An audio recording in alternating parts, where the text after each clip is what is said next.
द्वारा की गई खोजों में ये पता चलता है कि इंसान धरती पर पिछले सालों से मांस खाते आ रहे हैं और यही वजह है कि आज दुनिया में रहने वाले 90% से ज्यादा लोग मांसाहारी हैं। लेकिन हम लोगों के मांस खाने की आदत अब हमारे लिए ही नुकसानदेह साबित हो रहा है, क्योंकि हमारी पृथ्वी की जलवायु पर इसका बहुत गहरा असर पड़ रहा है।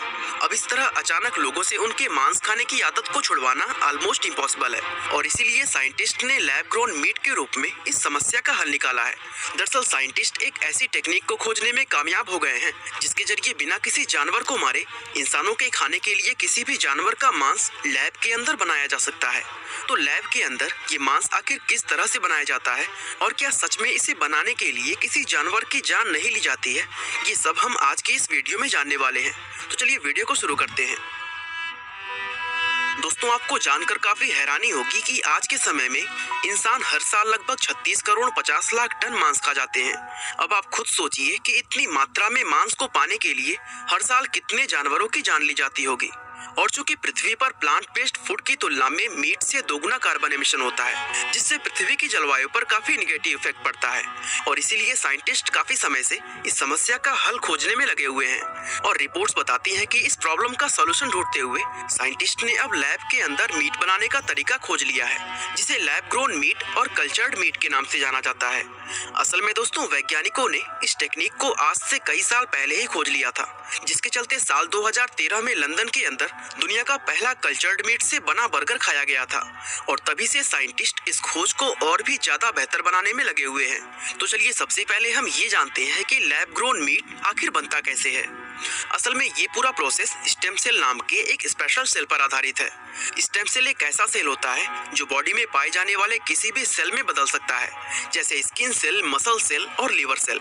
तो इस प्रोसेस में सबसे पहले साइंटिस्ट को स्टेम सेल की जरूरत पड़ती है, जिसे वो डायरेक्टली उस एनिमल के बॉडी से प्राप्त करते हैं जिसका लैब ग्रोन मीट बनाना होता है। फॉर एग्जाम्पल, अगर साइंटिस्ट भैंस का मांस बनाना चाहते हैं तो वे भैंस के शरीर से उसके टिश्यू का एक छोटा सा सैंपल ले लेते हैं। इसमें जानवरों को कोई भी दर्द नहीं होता। इसके बाद उस टिश्यू में मौजूद स्टेम सेल्स को बाकी सेल्स से अलग कर लेते हैं और फिर उस अलग किए हुए स्टेम सेल्स को nutrients, amino acids, growth hormones और फेटल बोवाइन सीरम यानी एफबीएस के मिक्सचर के साथ एक बायोरिएक्टर में डाल देते हैं। दोस्तों, इन सभी चीजों के संपर्क में आने पर स्टेम सेल्स खुद अपनी कॉपी बनाना शुरू कर देते हैं, यानी कुछ समय के बाद एक अकेला स्टेम सेल्स करोड़ों स्टेम सेल्स में बदल जाता है। इसके बाद साइंटिस्ट अलग अलग तरह के ग्रोथ फैक्टर्स की मदद से उन स्टेम सेल्स को मसल, लीवर या फैट सेल्स में बदल सकते हैं और इस तरह एक अकेला स्टेम सेल इस प्रोसेस से गुजरने के बाद मांस के रूप में बदल जाता है। दोस्तों, अब यहाँ तक का प्रोसेस जानकर ऐसा लगता है कि वैज्ञानिकों ने वाकई एक कमाल की खोज की है, जिसकी मदद से न सिर्फ पृथ्वी पर बढ़ते हुए कार्बन एमिशन में कमी आएगी, बल्कि साथ ही उन करोड़ों जानवरों की भी जान बच जाएगी जिन्हें सिर्फ मांस के लिए हम मार देते हैं। लेकिन दोस्तों, सच्चाई कुछ और ही है, क्योंकि इस प्रोसेस के जरिए बनाए जाने वाला मीट जो हमें एनिमल फ्री नजर आ रहा है, वो असल में एनिमल फ्री है ही नहीं।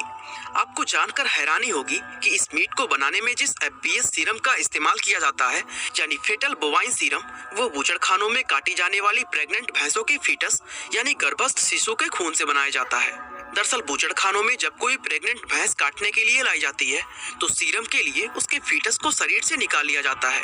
इसके बाद उस फीटस में मौजूद खून को निकाला जाता है। इस प्रोसेस के दौरान साइंटिस्ट उस फीटस को जितना ज्यादा हो सके उतने समय तक जिंदा रखने की कोशिश करते हैं, ताकि उससे प्राप्त होने वाले खून की क्वालिटी पर कोई भी फर्क ना पड़े। इसके बाद उस निकाले गए खून को एक खास किस्म की रिफाइंड प्रोसेस से गुजारा जाता है और इस तरह रिफाइन होने के बाद जो प्रोडक्ट निकल कर आता है उसी को एफबीएस सीरम कहा जाता है। और दोस्तों, इसके बाद उस फीटस की मौत हो जाती है। दोस्तों, इस मॉडर्न वर्ल्ड में पैसे कमाने के दो तरीके हैं। पहला, आप खुद के लिए या किसी और के लिए काम करते हो, और दूसरा जब आप इन्वेस्ट करते हो ताकि समय के साथ आपके असेट्स की वैल्यू बढ़े। एक सिक्योर फाइनेंशियल फ्यूचर के लिए सिर्फ सेविंग और सैलरी काफी नहीं होती, आपको पैसे से पैसा कमाना आना चाहिए और उसके लिए स्टॉक ट्रेडिंग एक बहुत अच्छा ऑप्शन है। स्टॉक मार्केट में इन्वेस्ट करने के लिए आपको डीमैट अकाउंट की जरूरत होती है दोस्तों मोतीलाल ओसवाल ऐप में आप फ्री में डीमैट अकाउंट ओपन कर सकते हैं और यहाँ पर आपको कोई अकाउंट मेंटेनेंस चार्ज भी पे नहीं करना पड़ता। इनके पास 30+ इयर्स ऑफ एक्सपीरियंस है और यहाँ 22 लाख एक्टिव यूजर्स भी हैं।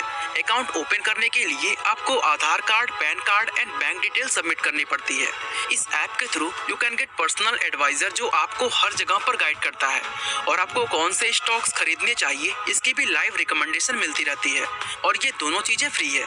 दोस्तों अभी अकाउंट ओपन करने पर आपको 25,000 का वेलकम बास्केट मिलेगा जिसमें कई AI बेस्ड टूल्स हैं जो स्मार्ट इन्वेस्टमेंट में आपकी मदद करेंगे।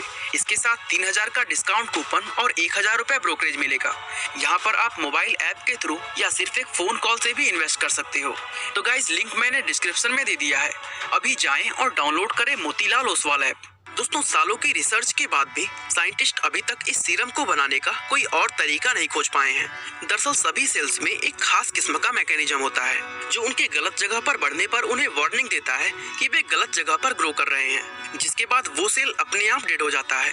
अब लैब ग्रोन मीट के लिए जब स्टेम सेल्स को बायो रिएक्टर में डाला जाता है तो सेल्स का वही मैकेनिज्म उन्हें बताता है कि वो किसी बॉडी में नहीं बल्कि एक ऐसी जगह में बढ़ रहे हैं जहां उन्हें ग्रो नहीं करना चाहिए और इसके बाद वो सेल्स डेड होने लगते हैं। तो ऐसे में किसी बायो रिएक्टर के अंदर मीट बनाने के लिए सेल्स के इस मैकेनिज्म को बंद करना जरूरी होता है और इस काम को करने के लिए FBS सीरम का इस्तेमाल होता है।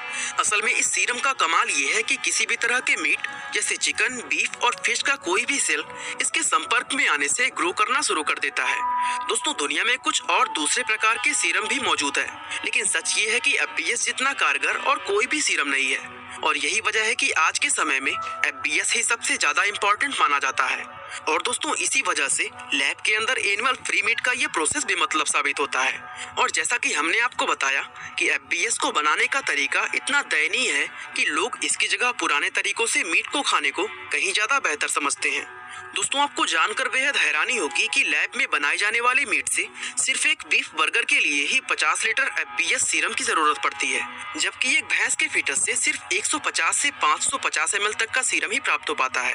अब इस हिसाब से अगर देखें तो सिर्फ एक बीफ बर्गर बनाने के लिए ही 90 से लेकर 333 भैंसों के फीटस की जरूरत पड़ेगी, जो किसी भी तरह से फिजिबल नजर नहीं आता है।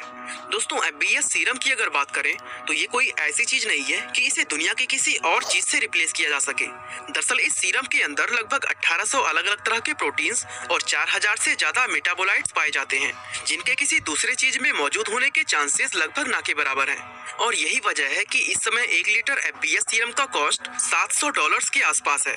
और चूंकि एक बीफ बर्गर के लिए 50 लीटर सीरम की जरूरत पड़ती है, तो इस हिसाब से लैब ग्रोन मीट में सिर्फ बर्गर बनाने के लिए $35,000 यानी लगभग 27 लाख रुपयों का सीरम लग जाएगा। हालांकि इस कल्चर्ड मीट का प्रोडक्शन बड़े स्केल पर किया जाए तो यकीनन इस कॉस्ट में कमी आएगी, लेकिन दोस्तों इतना कुछ करने के बाद भी इसकी कीमत इतनी ज्यादा होगी कि कोई भी इसे अफोर्ड नहीं कर सकता। दोस्तों अमेरिका के मशहूर non profit organisation the good food institute के अनुसार आज की टेक्नोलॉजी से लैब में बने 450 ग्राम मीट की कॉस्ट लगभग 10,000 अमेरिकन डॉलर्स है, जो कि हमारे भारतीय रुपयों में लगभग 7.5 लाख के बराबर है। और इस हिसाब से 1 किलो लैब ग्रोन मीट का कॉस्ट लगभग 16,80,000 रुपए निकल कर आता है। दोस्तों एक्सपर्ट्स का मानना है कि वैज्ञानिकों के लिए लैब ग्रोन मीट के इस कॉस्ट को कम करना बहुत ही ज्यादा मुश्किल होने वाला है, क्योंकि FBS ही सिर्फ अकेला ऐसा सीरम ही नहीं है जो इसे इतना ज्यादा महंगा बनाता है, बल्कि इस प्रोसेस में इस्तेमाल होने वाली हर एक चीज महंगी है। और जब तक साइंटिस्ट इस मीट को सस्ता बनाने का कोई और रास्ता नहीं ढूंढ लेते, तब तक इस खोज का होना या ना होना कोई भी मायने नहीं रखता है। और इसीलिए वैज्ञानिक FBS सीरम को रिप्लेस करने के लिए कोई दूसरा सिंथेटिक सीरम बनाने पर दिन रात मेहनत कर रहे हैं। कुछ वैज्ञानिकों को इस मामले में कामयाबी हासिल भी हुई है, लेकिन उन्होंने जो सीरम बनाए हैं वो स्पेसिफिक हैं, यानी वो सीरम सिर्फ एक तरह के सेल पर ही काम कर पाते हैं। हालांकि अभी हाल ही में एक कंपनी ने FBS के अल्टरनेटिव के रूप में एक सिंथेटिक सीरम बनाया है जिसका नाम उन्होंने फास्ट ग्रो रखा है। और कंपनी का दावा है कि उन्होंने इस सीरम को बनाने में किसी भी जानवर के अंग या ब्लड वगैरह का इस्तेमाल नहीं किया है, लेकिन फास्ट ग्रो के ऊपर अभी तक कोई भी ऐसी स्टडी नहीं की गई है जो कंपनी द्वारा किए गए इन दावों को साबित करती हो। इसलिए अभी इसके बारे में कुछ भी कह पाना मुश्किल है।